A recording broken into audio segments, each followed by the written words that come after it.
Friday Night Racing. On Off the Ball.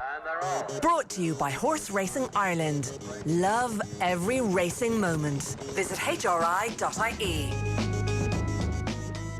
All right, very welcome along to this week's edition of Friday Night Racing, brought to you by Horse Racing Ireland. Love every racing moment. Check out hri.ie, or you can follow the new Twitter account at HRI Racing. The hashtag is every racing moment. And I'm delighted to say our guest this week is Jane Mangan. Jane, good afternoon to you. How are you? I'm very good, thank you. And I'm very pleased to finally have made it in life, that I have made it to Off the Ball. Here, we would have had you on any time. You're welcome. Look, now that you're here, right, let me just say, I think that you've quickly become one of the best sports pundits on TV in Ireland, in any sport. Will we just leave it there? Yeah, okay, time up. It We're won't done. get any We're better finished. than that. Johnny, good afternoon to you. I'm right, aren't I? Yeah, Jane was she's a very talented rider.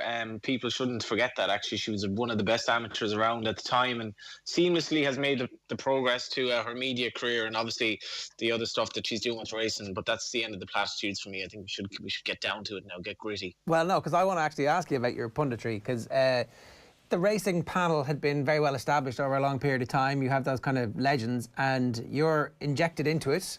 How did you deal with that? And also, what's your style? Who did you base yourself on? There's no style. There's just honesty, to be honest. I started, I suppose, in Galway and standing between Ted and Robert. And you can imagine yourself, put yourself in that position, having watched them your entire life. It was a huge, like, I say privilege, and I know people say the word like it's flippant, but it was. And I thought that was going to be the ultimate learning curve for me as essentially a student, to learn from the two masters who've done it for so long. So there's no particular style. I say what I think and I say what I see, and sometimes it's right, sometimes it's wrong. But if it's coming from, if I believe what I say, I can make my argument, and people can decide themselves whether it's valid. As a matter of interest, did you look at other sports and think, I like a little bit of what this person is bringing to it, or did you decide consciously not to do that? Because I know sometimes when you start in television, people are like, oh, you need to do this, this, this, and this, and all of a sudden your brain is melted. And then when you go back to actually just doing what it is that made you good in the first place, that's when the natural communication skills take over. To be honest, again, I wouldn't have said I did any of that. I started, Robbie Irwin from RTE came to me when I was riding and asked if I wanted to do some radio work when I was riding. So I would naturally be always riding in the bumper, the last race on the card. So I'd meet Robbie in the parade ring, we'd do some work from there. It might be Sunday at the Curragh or Leopardstown. And I started radio work. And what I found from listening to, whether it's GA matches or tennis matches or whatever on the radio, you can't see what's happening. So you need the person who's talking on the radio to paint the picture for you, not just tell you what's happening, paint a graphic in your mind so that you can almost be present in the moment. And when I did that, I did that for 2-3 years with Richard Pugh, actually, who was the commentator on the radio at the time. And I felt that if I could ace that, if I could be good at the radio, the television would be easier, because you can refer to images and pictures on television that you can't on the radio. So I think that was a good grounding. I thought, yeah, if I was recommending to anybody who wanted to get into punditry, if you can portray a scene in somebody's mind without the benefit of an image, you could be pretty good at it. The other thing about TV is obviously you and I totally agree. Radio is far more difficult to do well than TV, because ultimately the pictures are there, and they're going to look after themselves anyway. I would say that. But the actual art of punditry as well is it's a bit different from ultimately just saying what you see, and you then also have this crossover to a much broader audience. So it's not just the racing public who you're talking to. You sometimes need to be conscious of the fact that you're having a conversation with people who don't know that much about the sport, but who are sucked in for whatever moment on that day. Do you balance that at any point, or do you worry that's somebody else's responsibility just to make sure? How do you get that right? Yeah, that's something I've taken from the ITV coverage, actually. Obviously, I started on RTE, which is the national broadcaster, which obviously has an audience with differing degrees of knowledge of the sport. Whereas when I do racing TV work, it's obviously a subscription channel, and the person watching probably knows more about the race than I do. So you can be a little bit more technical. So yeah, from the two different channels, I would say I'd be a little bit different in the detail. There's one thing I always go back to when I was younger, and still now. I am a control freak, and we only used to buy one racing post in our house. We still only do. And I wanted to hog the racing post for the entirety of the day while the racing was on. So Saturday and Sunday in our house, it was, after dinner, you'd your work done in the morning, you'd perch up and you'd watch the racing. And I didn't want to give the paper to anyone. So naturally, as soon as the race starts, Dad starts asking, who's riding that? What's that by? Where did that run last time? Who's such and such in the red colours? And if I wanted to watch any part of the race without having to look down to answer his question, I needed to know it. So that is kind of how the knowledge part came about, because I wanted to retain the paper and see the race. So the best thing would be to know the knowledge, anticipate his questions, answer them while I continue to watch the race. Wow. And that is something that still happens today. I still hog the paper, and I don't want to give it away. So I have to know, because the man is sure naturally going to have questions. And if I don't answer them, he's going to take my paper. That's a class story. That's families. We should probably have bought another paper. If you'd bought a second paper, you'd be like, who knows where you'd be now. You might not have bothered learning all that stuff, which at the time you thought this isn't very useful, but actually in the long run it makes you expert and able to recall stuff for years to come. Well, when people, they know a jockey's style, or they know obviously the colours, it was almost down to tactics, who's out the back. Like, you should know where horses are usually ridden in a race, and if it's a tactical maneuver that they're ridden differently, then that's significant too. So yeah, myself and Dad would have often debates throughout a race, and if I wanted to keep my eyes on the actual television, that's how it would play out. Right. Was there a little bit of testing going on for your dad? This is like, in retrospect, did you go, sure, I knew what I was doing the whole way along, or was it just having the crack at the time? No, he's still asking the questions, and look, he's the adult. He should have bought the extra paper. That's class.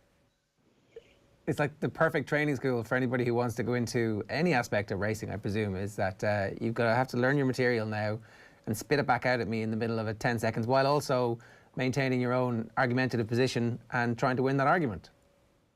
Yeah, there often were arguments, and if it does get annoying, the questions, but essentially he could just take the paper, and that's the controlling nature in me, and it probably stood to me long term. But I'm sure I'm not dissimilar to most other racing families. Isn't that and indeed other sports? Isn't that punditry right there? Like, trying to get all the information in one ear, while at the same time disagreeing with everybody, and at the same having the knowledge base, making sure that you've got the work done. I think it's the perfect academy for punditry right there.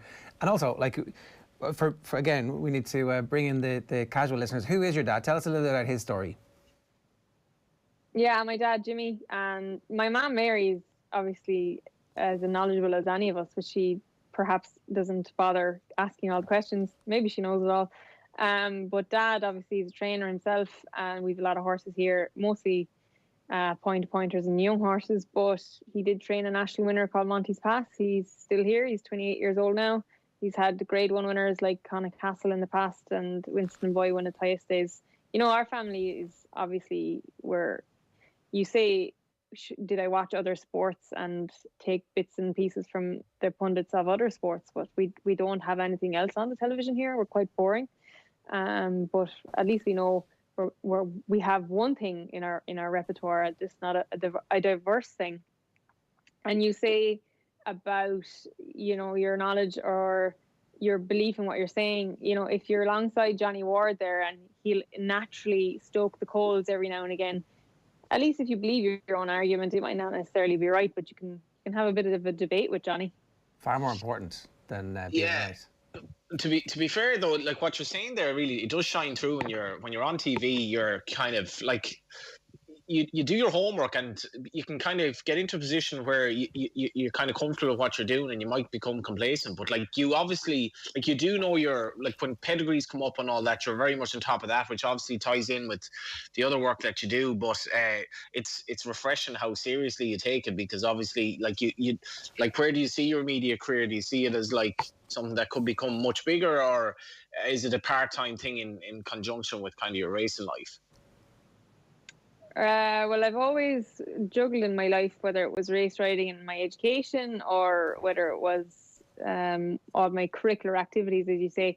I'm open to all opportunities, and I would never lightly turn down an opportunity. So if it gets bigger, it's because it will get bigger organically. I haven't pushed anything ever. The radio work came around because somebody gave me an opportunity. Same with the television work, and it's worked from there. I love our sport. I think what's good for our sport benefits everybody in it, and I think to get to do what I do is a massive, massive privilege. So I don't take it lightly, and I know so many people would love to be in my position. So I feel very grateful for it. Just going back to your riding career, like, that's obviously, I would kind of gotten to know you first from that. You're a pretty stylish rider in bumpers. How long were you riding for, actually, at the end of it all, and why did you stop? Yeah, I think I rode for 6 years. I started when I was 17, and look, obviously I stopped quite young. People ask David Mullins why he stopped. Like, people presume in this sport, when you have success, that's it. You're in it and you're naturally enjoying it. But I started out with the understanding we had Conor Castle here. He was retiring. We might have 1 or 2 seasons out of him in point to points, and that would be, for Jane to have fun and enjoy him and say that she did it. I just happened to be kind of good at it, and I had a bit of success early on. People latched on. My phone started to ring, and all of a sudden, 2 or 3 years later, I was front and center on good horses. But that was never the intention for me. And I don't want to sound boring or ungrateful, but I was always going to go to college. When I was in college, I always knew I was going to get a job after college. And naturally, if you have any commitment, you want to give your job 110%. So when I finished my 4th year in CIT, I went to Ascot for King George Day. There's a lovely ladies race there, and I came home and I knew that was it. Galway was the next week. I didn't want to go to Galway. You didn't want to go? No, I didn't. I was never. I really like riding horses, and I had great success doing it. But I didn't have what you need to be the best. And whatever I do, I want to be one of the best at it. Is that hunger? Or?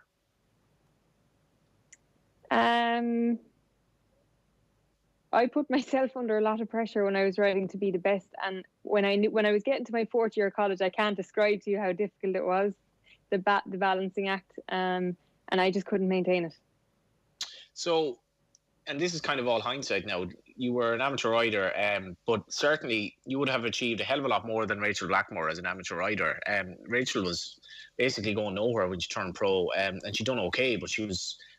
People thought she was mad going pro. So do you look back at all and reflect on, maybe I could have been that Rachel Blackmore? Was it never going to be that jockey career that Rachel has had for you?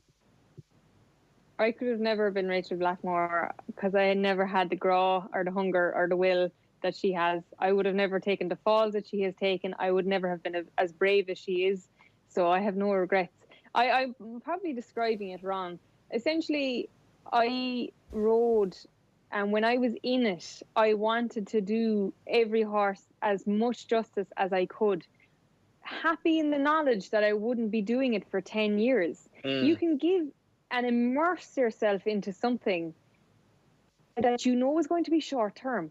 If you think you're going to be doing it for 30 years, you're almost going to say, take a pull, we're in this for the long road. But I remember going to college, riding out maybe one lot in the morning, going to college, and then driving 5 hours to Downpatrick, which is from college 5 hours, 5 hours home, and then the next day doing repeating. And I mightn't have even got one lot in that morning if I didn't get up too early, or it was mind messing with your head as well, knowing that people who are working full time in racing, whether it be your arch rivals Nina Carby or Patrick Mullins, who you aspire to be as good as, were writing 5 and 6, 7 pieces of work every day, and there you were sitting in lecture hall. Yeah, because you're like looking back at your figures here. You'd one winner from one ride, your first year. Then you'd six. Your stats for the next 3 years were 16%, 12%, 16%, which is really incredible going. So I guess you were at your zenith in maybe 2013, 2014, and I presume it was around then that you started college, was it? No, I was in college at 2012. Okay. I would say my £5 claim, I was at my best because I was riding the best horses. The other side to it is in Ireland, if you're riding predominantly bumpers, Gordon Elliott and Willie Mullins and Noel Meade win 90% of them. So it's bloody hard to compete then, isn't it? What were you doing in college? I did marketing, so I loved business in school, but I still am atrocious at numbers. So I wanted to study something in business, and it was marketing. So I would say it gave me time to mature. I came out of college a completely different person than when I went in. Is that actually, sorry, Jerry, is that something that racing people miss out on? Because most people in racing do not go to college. Perhaps, but racing is an education in itself.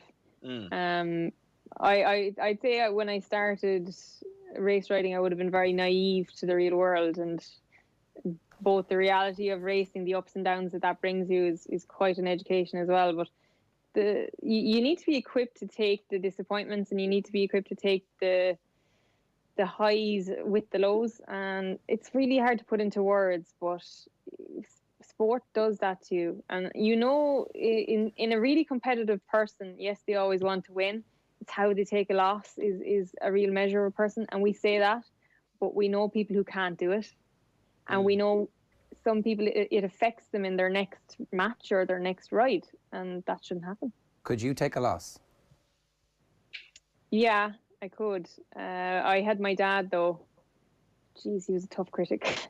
Actually, I remember one day, my first ride around Moore on a mare of our own, owned by my mum. She led it up.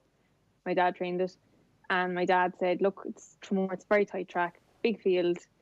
Just go around the outside and enjoy yourself, and get her to come home strong." So I did that, and I came in, and Mum turned to me. She collected the mare, and she said, "We may as well have stayed at home. You were basically out in the car park." And that was the criticism and it's a blessing. Like, a lot of people don't have that, but people ask, you were good from an early stage.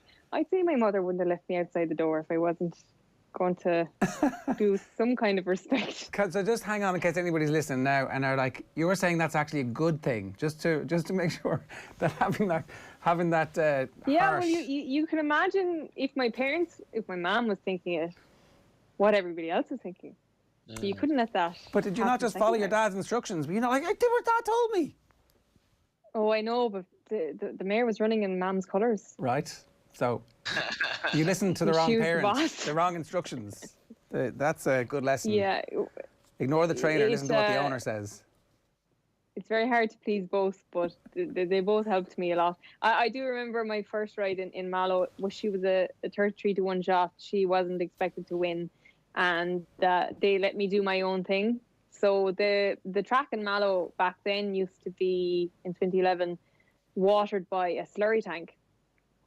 And the ground in April of that year was flint, absolutely rock hard. They watered one width of a slurry tank. So on the inside, there was a strip of ground that was rock hard. And on the very outside, you could go outside the slurry tank and come up a road, essentially. So I went around the inside, and just the bottom of the home straight, I completely went under the standside rail, and she just took off. And nobody would have given me that instructions on my first ride. But I kind of had this self-belief in myself. There was no pressure. So I said I'd try it. And it worked. What was the name of that horse? Jamie's Darling. So that was your first ride and your first winner? Yeah, but I had ridden Castle in a few points at that stage, so I'd kind of got my marbles. So how addictive is the feeling of taking this wild route that no one has thought to take, smarting out the different way that the slurry tank has had the impact on the ground, and winning that race? How addictive is the feeling as you cross the finish line? Well, there's no feeling like your first winner. And I remember walking out the gate that day, Kevin Power, who had finished second, turned to me. He said, enjoy, because it'll never happen again. And I was looking at him being like, does that man think I'm never going to ride another winner? And he realised what he'd said. Look, the winning feeling is special, but when you win on a horse that isn't the best horse in the race, that's very good. And I think that was the case there. Obviously not so addictive that at some point you're like, okay, that part of my life is over. That's really interesting that, like, you know, you're able to compartmentalize those things. Yeah, when I stopped in, what was it, 2015, I wasn't having my best season anyway. I was kind of subconsciously winding down. I wasn't taking the 66-1 shot and down Patrick anymore, which I would have always taken.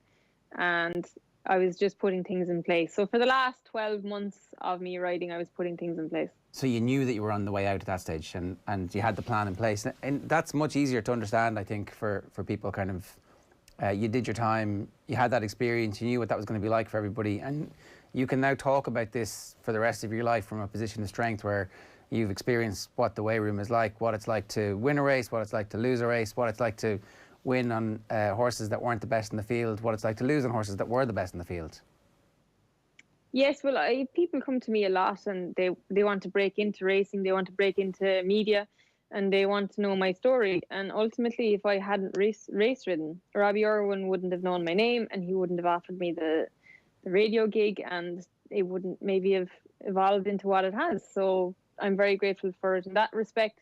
But look, everybody's different, and I don't harp on about my own story, but when you're in racing, if you're a jockey, you can't tell anyone that you're going to stop when you finish college, because instantly in their minds you're not taking it seriously.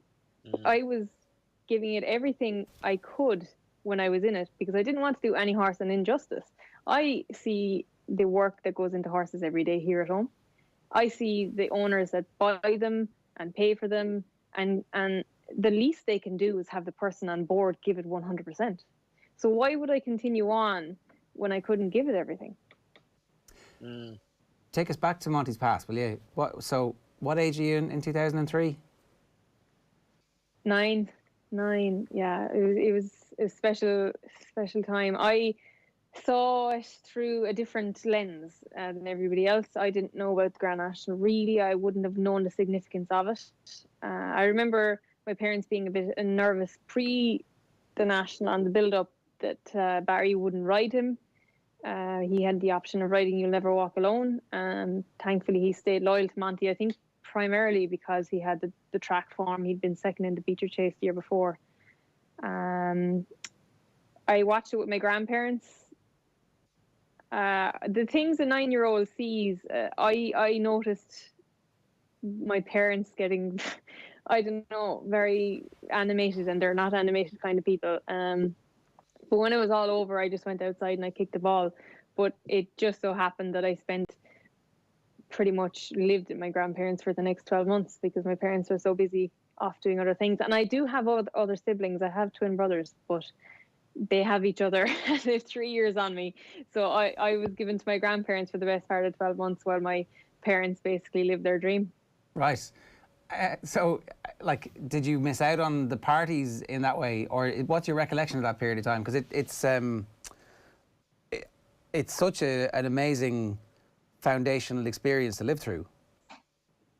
It is. I remember the homecoming. I didn't want to be at the parties. Sure, none of my friends are going to be at the parties. What would it be to me to be around a bunch of, just wouldn't have been my scene anyway. It wouldn't be probably my scene today, to be honest. I remember the yard getting really busy, and there was a lot of hype after it, but ultimately it passes, things settle down again, and we find our feet. And when you look back at it and how hard it must have been to achieve, you're grateful for the fact that Monty's Pass had a heart murmur, that he couldn't be sold out of the yard because nobody would buy him with that condition, and the fact that it never ever once got in his way.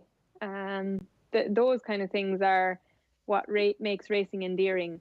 And I know we'll go to Cheltenham next month and we'll talk about the big money horses and the big prizes and the big conglomerates of trainers, but there's always one, and he was our one.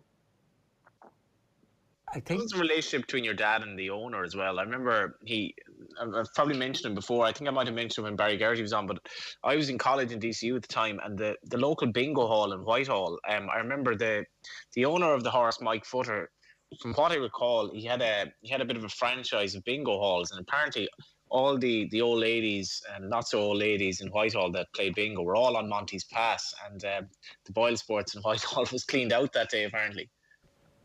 Yeah, I do. I think everybody locally had their money on him, and not just some money. Dad was like, I don't know how you could be so confident in a national. He went from 66s to 16s or whatever he went off.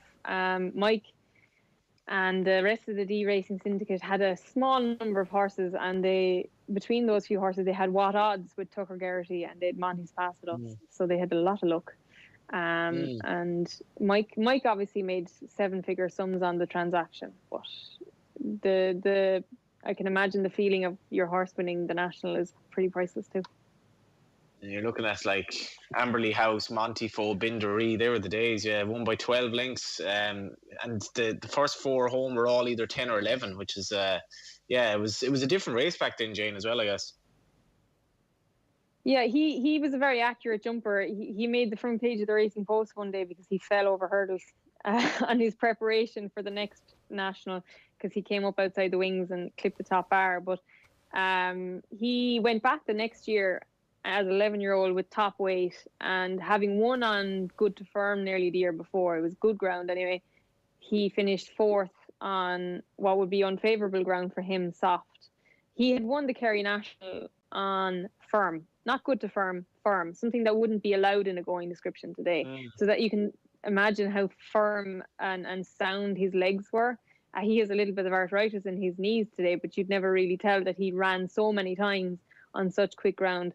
And I thought the training performance from my parents to get him back after the year that they had the year before, having won it as an 11-year-old off top weight, to get him to finish 4th was pretty special, I thought, in their own right. And obviously Amberley House won that year.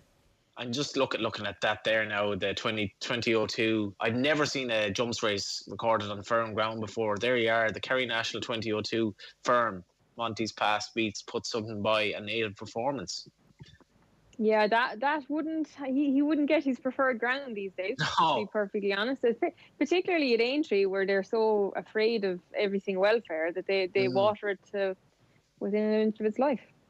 With the slurry spreader. Go on, Johnny, last point then, Matt. Go on. There's no slurry tanks watering tracks anymore, by the way. I remember seeing them well at racetracks, actually. Just to talk about Oscar Delta as well, because as much as it's obviously a sore point, I always admired the way you came out of that, because I think public had a lot of sympathy for you. People may not everyone listening in would remember what happened, but this was one of the most unfortunate things I think you've ever seen at Cheltenham. We're going back, it's 8 years now, March 2013, when Salsify, obviously, I think loads of people had Salsify backed in the Fox Hunter that day, but he wouldn't have won if Oscar Delta, to my mind, hadn't been kind of inconvenienced by basically the way the course was laid out. But how do you reflect on it now, all these years later? The first thing I remember thinking from it, people didn't really know what to say to me. I remember people just hugging me because they didn't have the words. And what could you say? It was an opportunity all the same. You know, I had been on the biggest stage on the best horse in the day, and it hadn't happened for whatever you want to decide the reason. I thought up until then I had given him the near perfect plan A ride. That was our plan. And 2 or 3 weeks later, the next Punchestown, 2 weeks later, I had ridden a very good winner at Berryhouse, probably got the ride because of Cheltenham. And then a couple of weeks after that was Punchestown, and I rode a winner of the champion bumper for David Pipe, who probably wouldn't have known my name if I hadn't ridden at Cheltenham. So there were things to take from it, and the media. Do you know what? The media coverage was serious, and I've always been raised to take every phone call. You know, they're only trying to make a living, and you know, just do what you're supposed to do. But if I saw somebody in that position now, I would tell them to take stock and give yourself a week or two, because I couldn't even describe it. I couldn't even do it justice until I had absorbed what had actually happened myself. And I remember on the day going into the weigh room, I was on my own. Nina and Katie weren't riding that day, and I had the ladies' changing room to myself. And I got a knock on the door to come back out because certain TV interviewer wanted to interview me, and I was like a dazzled rabbit in headlights. So if I had any advice for anybody who is if God forbid you're ever in a similar situation, it is okay to say no for at least a week. Does your heart sink when you get asked about it now? No, it happens. You know, it is what it is, and I love Cheltenham. I went back there last year in a completely different capacity, and I loved doing the coverage of it last year. We went back, myself and Oscar Delta, the next year. We tried to win it. It didn't happen. And you can't leave these things make you bitter or get you down. It happened. You move on. And like I said at the start of the programme, if you're in sport, you need to be able to take the ups with the downs. And fortunately, after that, we were able to build on it. Does that inform your punditry? I mean, it has to in some ways, where somebody gives a bad ride or makes a mistake, you're not going to kill them because you know what it's like to be on the other side of that. Yeah, well, it's not that long ago it happened. Michael O'Sullivan at the November meeting at Cheltenham, the same thing. The horse went through the rail. You can blame people, you can blame the track configuration, you can blame yourself, you can blame the horse. Ultimately, none of it makes a difference. If you remember, try and make sure it doesn't happen again. It was this kind of it was about 150 yards out, and he'd jumped the last, and like Salsify wasn't making any ground as much as he was a big price or whatever. He was definitely the best horse in the day, but there was this kind of very, I don't know what you'd call it, James, fairly flimsy sort of a tape that basically stopped the horse from going out in another circuit. But the horse obviously had it in his head that he was basically going to do the circuit that he'd done previously. So he just treated the tape as you would like something that basically wouldn't bother you at all. Oh, there you go. The old line of Johnny is gone. Look, let's move on, Jane, because I wanted to ask you a favour for us. Maybe you'd do a small bit of punditry for us, would you? Oh, we'll try our best. Let's go. I'm going to show people this, right? So this is Young Dev, and it's Hugh Morgan's ride at Navan last Sunday. If we could roll it there, Roisin. So he's lost his stirrups very, very early on in the race. And this is the Racing Again March 6th handicap chase for Dennis Hogan. Let's have a look. Young Dev's rider Hugh Morgan is without the help of his Ardens as they jump the next fence in the back straight. Number 3, Young Dev. And it's Shema Lairk from Dubai Devils, and in between them is Young Dev as they come to the final fence in this 3-mile handicap. And the grey Young Dev over on the far side has come to pick it up from Shema Lairk. In third place is Dubai Devils, and up the hill towards the finish it is Young Dev on the far side and Hugh Morgan for a remarkable win. This is extraordinary. Young Dev from Shema Lairk. It is extraordinary, isn't it? Yeah, it was a joy to watch. I was thinking he'll definitely pull up after I'd seen what had happened. I can only fathom. So once or twice here, if a horse had a sore wither, you'd try and exercise him without saddle. So you'd either lunge him, or if he was really quiet, ride him with no saddle. And I did that. I had barely any control, could barely walk the next day. So he did it on over 3 miles over fences on soft ground at Navan. It was extreme horsemanship. Number one, you'd admire that he never looked like he was losing his balance. At no stage was he hanging back over a fence or was he landing out on all fours. He was always in balance. He was always in control of the horse. I'd imagine the horse is probably a very good ride because you'd have very little control pulling a horse. if you had no irons. And then when it came to the business end of the race, the horses had to be very willing. But at the same time, Hugh never inconvenienced the horse. He was never out of a rhythm. So you can tell that young man obviously has ridden horses full length in show jumping saddles, because he's got a great natural balance about him and a core strength. Like, you can have balance, but his fitness must be out of this world. His core strength to keep him centered, to keep him exactly where he should be, and not interfering with the horse's stride at any stage. I thought it was just a joy to watch, and an example. If you think you can ride with stirrups, you know, not many people can ride without them. The quality of people we have who are working in horse racing and who are riding, like, so Hugh's not famous, right? He's not one of our more famous jockeys who we would speak about all the time. But here, randomly at Navan last Sunday, he produces this thing which is truly exceptional. Absolutely, but he also not only has the talent, but he had the will. A lot of people, including myself, would have pulled up after a fence. The fact that he said, I'm going to try and win this, I'm going to try and stay competitive in this, even though this circumstance has happened, that's pretty special. Like, we talked about James Bowen yesterday in the bumper for Nicky Henderson, but he could pull up even if he wanted to. You know, Hugh had the option, and that was a decision I'd say very few riders would have taken. And you say he's not a star, but he's still £5 claimer. He might be a star in the making. Well, that's the thing. A performance like that kind of does mark you out as somebody. I suspect his phone has been busy over the course of the last week as well. Yeah, look, it's a unique ride. It's something that will project his name. But as I would say to anybody who was in his position, or indeed a position of prominence, you have to take the opportunity. You have to take the advantage while you can, because next week it'll be James Bowen, or next week it'll be somebody else. So I know it'll be considered, and it probably should definitely win Ride of the Year. But Hugh Morgan, strike while the iron is hot. There are rides to be got at Cheltenham. So you can have another sideline as a jockey's agent. Is that what I'm hearing as well?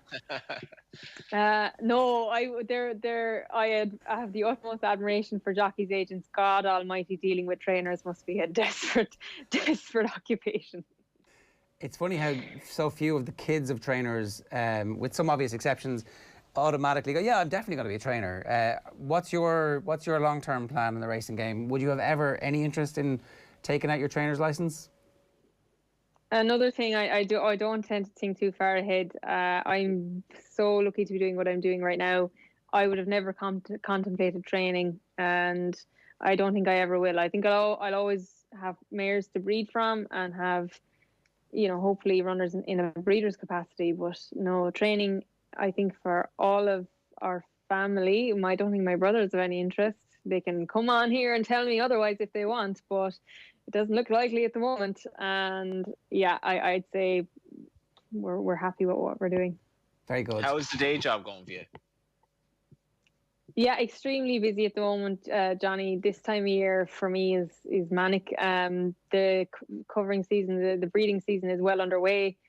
Foals are arriving, and then the racing is so good as well, and it's so hard to try and keep up with all of it. But this time of year, I'd always look forward to seeing the 4-year-olds running, and to see the first season sires, how they cope. Just unfortunately, with the lack of 4-year-old point of points, etc., it's a little bit different in 2021. The nature of the job, like, you're working for a massive operation, but is it like, is it enjoyable, I suppose? Most enjoyable. I wouldn't do anything if I didn't get satisfaction and enjoyability out of it. I like to go to the races and see why the end product is what it is. Why did that mare go to that stallion? I've often gone on racing TV and said, well, the mare won over 2 miles and he's by a 5 furlong stallion. To me, this horse could be triplets. You know, it's nice to go on and be able to say he's out of a miler by a 6 furlong, 7 furlong horse, and you can almost try and make a prediction before they run. But if you're scratching your head pre-race, it's often the case. You're scratching your head post race. I think actually it's one thing that I find with the lads that would back horse. I think it's one thing they totally neglect. And you're like, they don't really know the pedigrees of horses as well as they should. Or like, you see the likes of Fran Berry now when he's on racing TV. Like, he's always on top of it. There's certain stallions he'll be cold on, certain he'll be hot on himself. Kevin O'Ryan will say, well, they'll likely handle the ground better or whatever, and you'll have a great knowledge of it as well. It's your actual role is like, is it a bloodstock consultant for Coolmore? Is that right?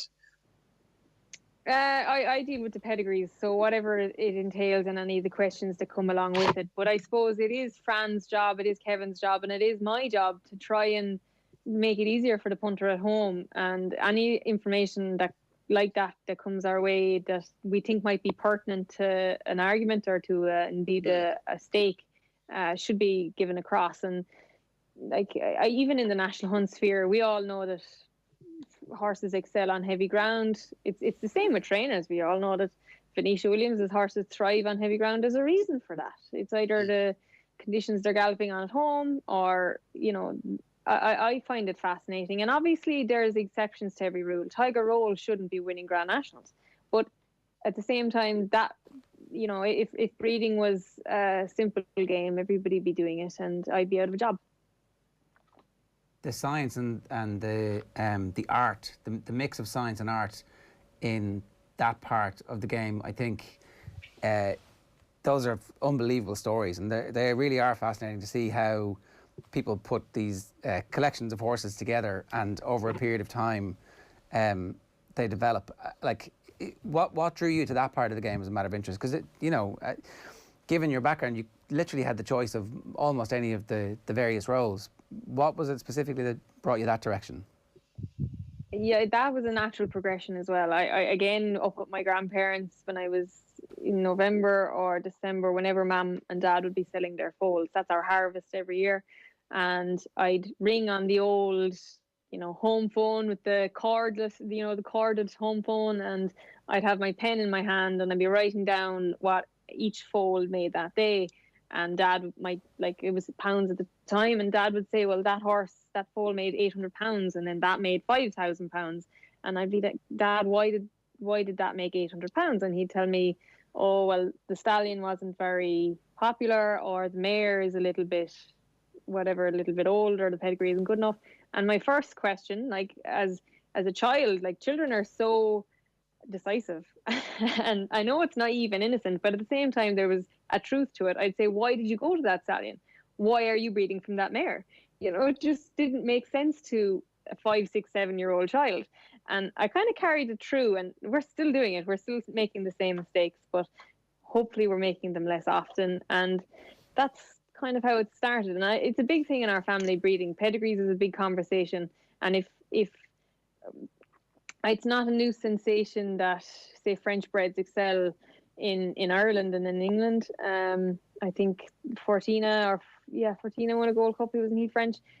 There's so much to learn, and there's always an alternative argument, and both arguments can be valid. But at the same time, sure, don't you have a good conversation while you're trying to bat it out? And not only that, then the arguments can both be valid, but you get to prove them one way or another eventually in the racing. So that kind of whole hierarchy where all of these things are connected and everything is everything, I think that's the bit, I don't know if that's the art as opposed to the science, where you can have that long running conversation that lasts many years, and then maybe it finally gets to play out in a race sometime. Yeah, it gives me a lot of satisfaction when you get one line, and there's a lot of homework goes into it, and there's a lot of research. But when I was in Cheltenham last year and Champ caught Allaho and Manila Indo on the line in the RSA, and I could come out and say, well, his mother's a sister to Best Mate, and he knew where the line was at Cheltenham. Isn't that nice? And I know it doesn't always work out, and I'm sure Best Mate has other sisters that bred something that was no good, but it only takes one. And for breeding purposes, the percentage of getting a good horse is obviously quite unlikely, but you can try and hedge your bets by getting all the variables on point. It's like the striker who makes the same run 100 times and scores, and 101st time he makes the run. It's doing all that homework and having that line ready to go. That's the value of the research, and it takes us nicely back to sitting with the Racing Post and making sure that you get to hog it. Jane, honestly, it's been brilliant having you on the show. I think that's one of the nicest stories I've ever heard. And honestly, there's a standing offer for you to come on anytime on Off the Ball. Thanks a million for joining us. I appreciate that, guys. Have a great Cheltenham. Thanks, Jane. You too. It's Jane Mangan there giving us some insight into... look, that's just a whole area of the business that's unbelievably fascinating to me, Johnny. There's definitely some signs. There's a lot of art in the breeding industry.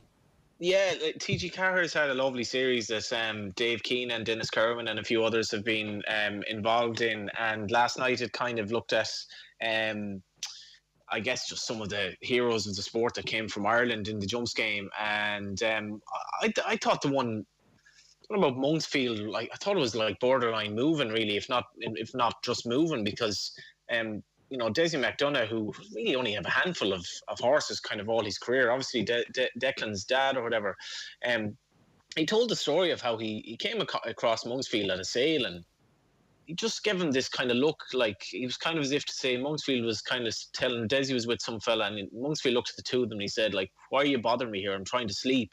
And he said for some reason they had this connection. He felt this connection with the horse.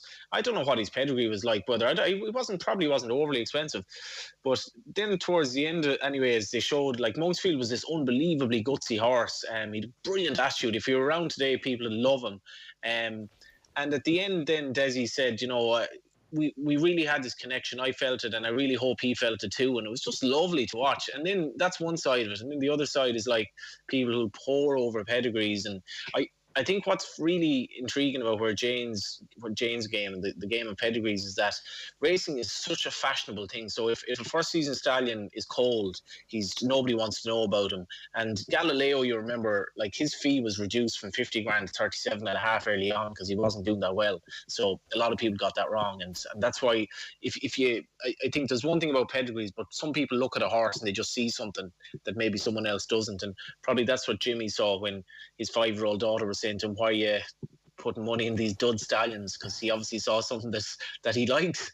Yeah, that would be a good conversation to eavesdrop on sometime as well. Friday Night Racing brought to you by Horse Racing Ireland. We're still in the phony war before Cheltenham actually kicks off proper in the Tote 10 to follow competition, as I'm still 28 points ahead of you.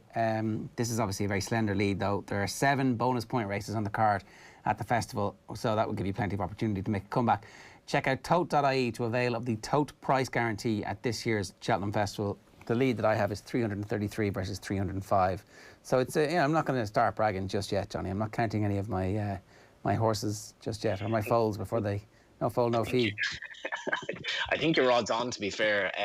Should be mentioned as well a little story that emerged from the week. Charles Burns is obviously he's gotten a 6-month ban, but he recently called the horse no deterrent, and IrishRacing.com tried to get a story out from a comment, but he said he wasn't commenting. But it would suggest that Charles is already planning his comeback, calling a horse no deterrent. And when you go down then towards the end of the story, he called a horse, it's not coming home, the day after England were knocked out of the 2018 World Cup. So can't say the man doesn't have a sense of humour. The problem is that it may well come home after the Euros, which are more than likely going to end up in England, and their team is absolutely sensational. What's on this weekend? What are we looking forward to? Yeah, tomorrow is brilliant racing. Without kind of downplaying the Irish Straw Ferryhouse good card, I think Kempton is really good tomorrow with the Adonis Hurdle and some grade ones. And really unfortunate, Gowran has had an awful bad run of it in terms of bad weather. Meetings being called off. Obviously the pandemic and all that, but they've lost their Red Mills meeting, and a couple of races moved to Ferryhouse tomorrow, which is a very good card. And then Sunday we return to Naas, and then we're basically counting down to Cheltenham, which is just over 2 weeks away now. All right, good stuff, Johnny. Thanks a million for that. Thanks, sir. Friday Night Racing brought to you every Friday afternoon at 3 o'clock on all of Off the Ball's social channels. And then, of course, it also broadcasts at 8 o'clock on Friday night on Off the Ball on News Talk. And it's brought to you by Horse Racing Ireland. Love every racing moment. Check out hri.ie. See you next week. Friday Night Racing on Off the Ball. Brought to you by Horse Racing Ireland. Love every racing moment. Visit hri.ie.